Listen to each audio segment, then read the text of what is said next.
duhet të dëshmoj për t'i dhënë nderin, lavdinë dhe për lëvdimet Atit ton. Nëpërmjet dhuntisë së profecisë, Perëndia më bëri një premtim të madh, ku më tha se më ruante dhe mbronte jetën. Jam shofer mjetesh të rënda dhe bëja rrugën Madrid-Barcelonë, dhe në kthim, pranë destinacionit për të shkarkuar mallin, pësova një aksident i cili rezultoi të ishte katastrofik. Në momentin kur erdhi ambulanca, ndihma e shpejtë, mjekët u çuditën shumë, pasi duke parë përmasat e aksidentit dhe dëmet e mjetit që ishte i shkatruar, më gjetën mua aty të gjallë. Nuk kisha gërvishtje, nuk kisha plagë të hapura dhe kjo i abiti vërtet shumë. Të vetme dëmtime që mora ishte një frakturë në kockën e legenit, në zonën lumbare. Duke marrë parasysh përmasat e aksidentit, dëmtimet nuk ishin shumë të mëdha. Aksidenti ndodhi në orën 5 të mëngjesit dhe në orën 10-11 të darkës gjendesha në shtëpi.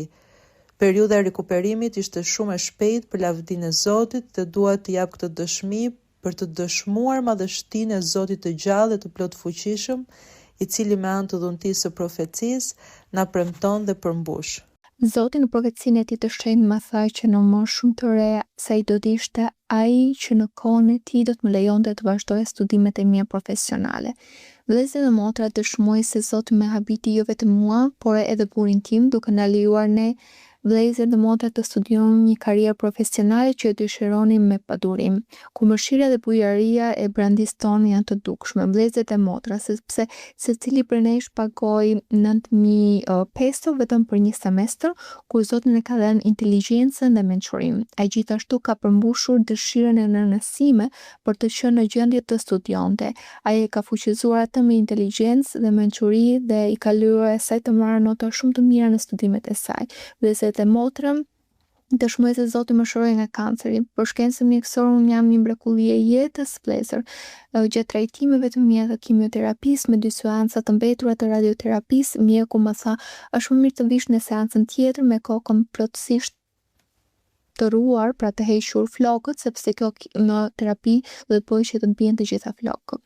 Vëllezër, arritën në shërbesën e adhurimit dhe Zoti më ngushëlloi me mëshirën e tij të pamas. Ai foli zemrësime dhe tha të shpërfilli ato deklarata të shkencës mjekësore që po më jepnin, sepse ai kishte kryer çdo fije të flokut tim dhe se do të ishte ai që do të më nxirrte me triumf dhe fitore, se ai dinte dhimbjen që po kaloja edhe ai ishte me mua dhe nuk i kishte lejuar ato dhimbje të bëheshin realitet. Vëllezër, unë dëshmoj se flokët e mi nuk morran kurrë. Shkenca më kishte thënë se lëkura ime do të mbetej me shenja se kur kisha një sëmundje të lëkurës. Vëllezër, sot gëzoj shëndet të shkëlqyer, Zoti më ka shëruar, më ka liruar, më pak se 24 orë para operacionit tim, vëllezër, sepse u desh të hiqni një organ pasi kanceri do të metastazohej dhe unë mund të bësha tetraplegjike. Dëshmoj për nderin lavdinë e Zotit, vëllezër, se para asaj kohe mjeku vendose të përsëriste të gjitha testet dhe nuk ishte vetëm 1 apo 2, por 3 përsëritje, ku më tha nuk mund të bëj asgjë sepse je plotësisht e shëndetshme. Zoti e mbajti fjalën e tij.